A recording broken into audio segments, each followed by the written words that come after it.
I've got 5 minutes to tell you about Signal. Let's see if I can get a... There we are.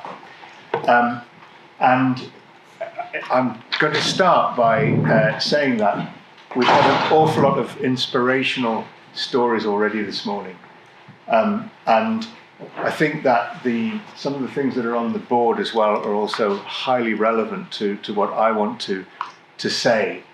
And there's something about this huge disconnect between the activities associated with carrying out evaluation, meaningful measurement, and the people that the measurement is supposed to be trying to get to the bottom of whether things are happening well for them in their lives and the projects that are being delivered on their behalf. And Signal is very much built around the stories that we've heard already this morning. And I've only got 2 slides really. And one of them, I think, would resonate with so many of the things that we've heard here today. Tony, it's his story, and he tells it in a way which is meaningful to him. There's a fantastic explanation on there about how do we make all of this meaningful to the people who are participating in these things. And Signal does that. It helps us to understand, and for Tony to be the most important person in the room at the point where this process starts. And it really doesn't matter whether there's 1 million people doing this or just one. For Tony, for him to be able to tell his story, to be able to reflect, and to be able to determine what is important in his life, and not to be someone who we continue to talk about as having complex needs and all those sort of things, gives him the opportunity to step back, reflect, untangle his life, tell his story, and to give that sort of insight into why that's important, and what his priorities are, what his plan is for the future. It's a methodology which is used in a number of countries around the world, about 25, and it's designed very much to put people at the heart of the process. It accumulates into data. It creates data, and it allows organizations to tell their story. It allows organizations to learn continuously, not just once, not just in the beginning and the end of the project, but continuously. It's disruptive because it will start to accumulate these stories. So Tony is one. We have thousands and thousands of stories, and they all come together to make this type of information, which is useful primarily for Tony. It's primarily useful for Tony because he's got that, and he has done his Signal about 3 or 4 times already. It's a continuous process. We learn from it all the time. And when we look at it in this format, then yes, it's extremely useful to be able to see where the hotspots are. You can look at this data on maps. You can look at it in terms of what are the main themes that are emerging at any one time. But it's dynamic, it's real time, it is continuous, and it allows organizations to be learning organizations. So it's about being continuously in the moment, looking to the future, planning, using resources wisely, and not the sort of evaluation that really means that we're looking backwards all the time, looking at things that we've already done. This is dynamic, in the moment, looking forward. And I think that's really all I want to say. And I think we'll be having the opportunity to talk to you more about it later on. Hello, good morning. It's absolutely wonderful to be here. I just want to introduce myself. I'm Christine. Obviously, you've met Robert. This is Richard Gibbons and this is Abby, and we're all from Gateshead. And there's something we have in common, and it is that we love what we're doing. So I hope that the passion and enthusiasm will shine through. I've written something for you today, and it's written in rhyme and couplets, and it's a bit about what I do. So bear with me. It's called Ode to the Word. Once upon a time, in a land far away, was a mysterious place called Gateshead. Hey! This place was full of passion and football and life, but after the pandemic, community upset was rife. So along came Lan Kelly with a bag full of cash, who said, "Christine, can you help?" I said, "Well, I'll give it a bash." How did I get here? Just what do I do? Well, settle in. Listen up. Stories, there's a few. We begin by saying that equations and numbers have always been difficult for me, mostly blunders. I don't understand that 9 out of 10, or when Gateshead Council says, "Yes, we're top again."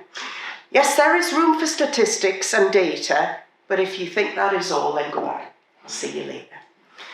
There's something, you see, that sets Rich, Abby, Rob and I apart. We listen to people and we gather from the heart.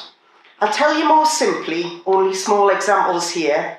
I'm not on for long, so please do not fear. I'll begin in November, on a cold, blustery night, driving my car down a back street. It was really tight. The guy up in front was stopped in the street, a more thug-like fella you never will meet. He jumped out of his car with a lightning flash and was soon banging on my window and calling me trash. His expletives got louder, his voice slurring, angry, and still I was stuck, his car in my way. This story is sad. It's one of upset and fear. The police, they were called, but they did not appear. I finally managed to get back to my abode. The community rallied, had a word with that toad.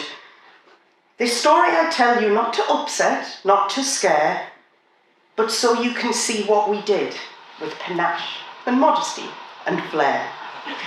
We talked to the police and we pinned them down. We now have a drop-in for worries and frowns. We spoke to local women and asked those about if they fancied an attack alarm, just to give us a shout. I started a group called Gloria's Girls, for women to talk. Now more story unfurls. We spoke to men who didn't feel safe. We asked them, is there room for talk in this place? So we built on existing groups and outreach. We involved young dads and lads and listened to them preach. We didn't try fixing or sorting things out. Instead, we drew links and we asked about. There's tons of good stuff happening up north. I've time for a few more, so I'll hurry forth. By deep listening to people and being willing to hear, this can be such a step to investing in cheer. To be honest, the stories I love are the folk who, when I'm feeling down, give me a laugh and a joke. Like Hakan, who greets me with a bright, warming smile, makes baklava and Turkish breakfast, chatting to me all the while. Or Alan, who converted his church to a cafe. He hires many people who in cash need to be paid. Or Vicky, who cuts hair, but is also trained to talk. To the women who come in, whose stories can be dark. There's Mace, who sells ice cream and hires a neurodiverse staff. Despite budgeting strictly, she always stops for a laugh. In these stories, we creatively find new ways to deal with poverty, injustice, and people who are real. So I'll pass you on now to my pal, Dr. Richard, who does something similar and puts up with me. That's hard.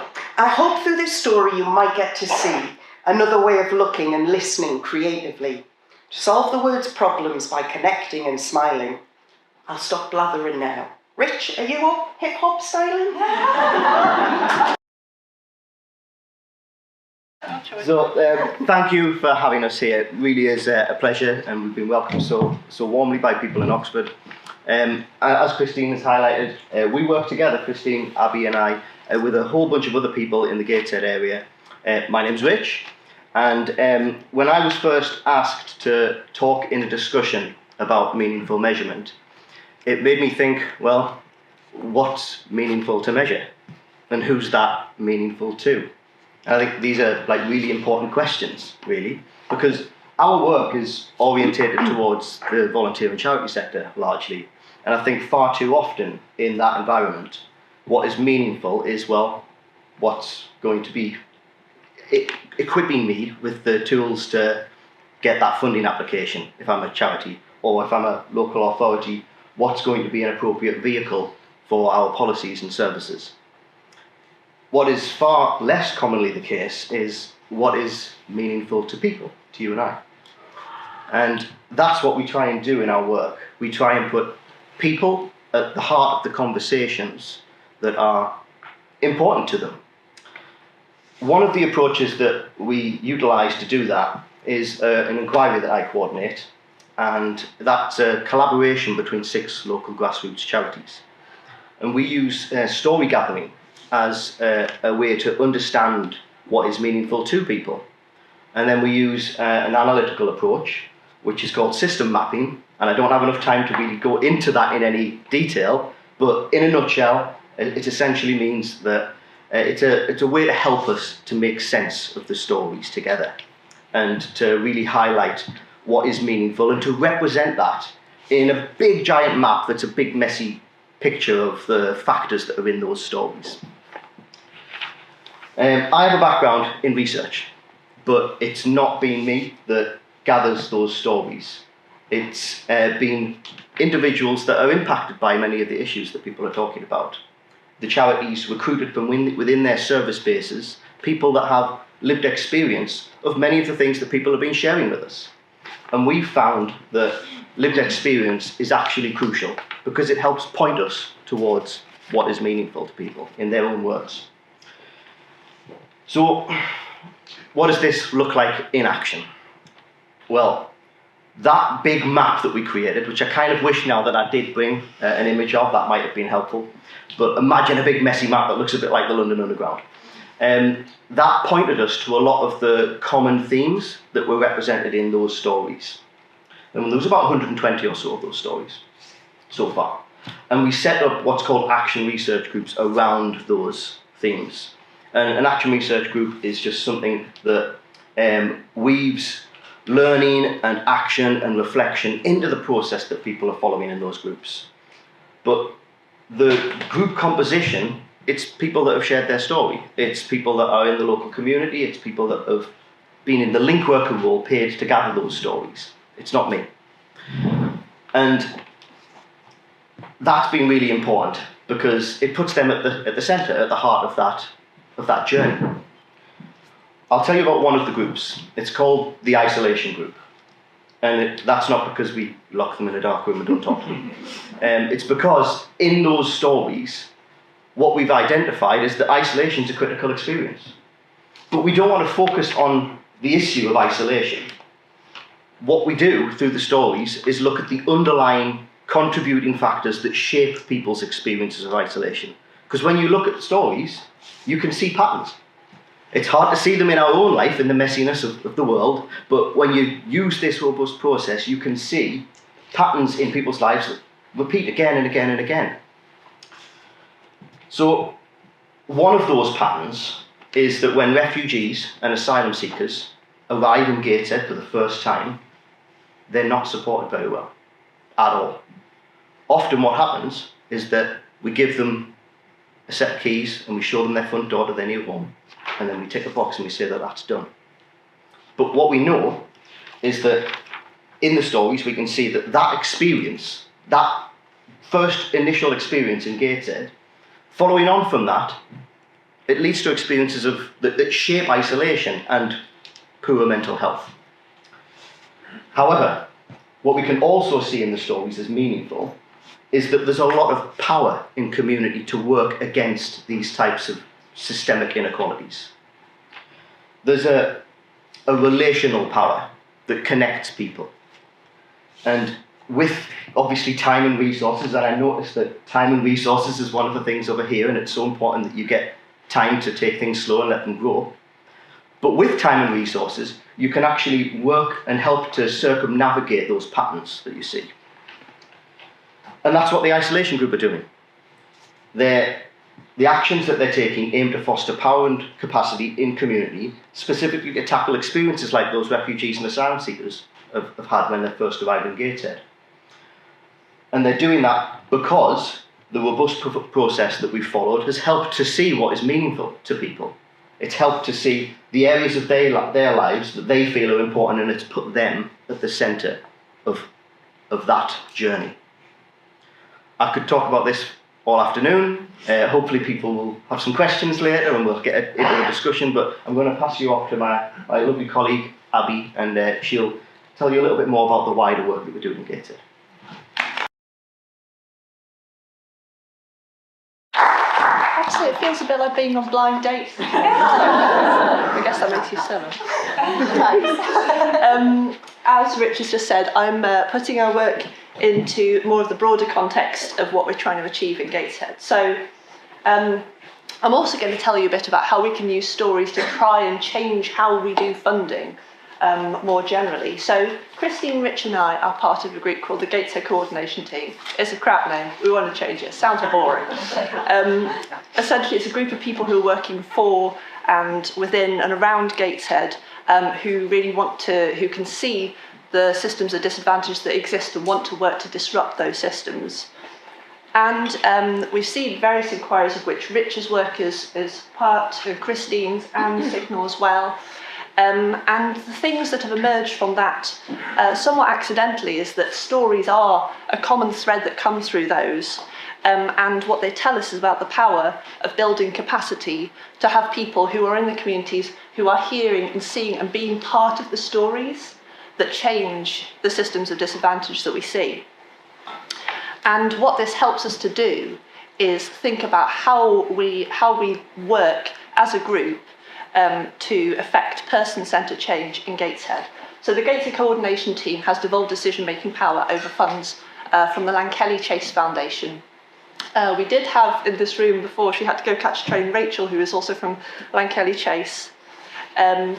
And one of the things we have done more recently, building on the things that we've seen and heard and learned from the inquiries that we've already seeded, is we've decided to expand the team quite significantly. We've gone from a team of 10 to a team of 17, and our additional 7 members are people who we recruited specifically who have a proven track record of affecting and creating change in their communities through their stories, through their experiences.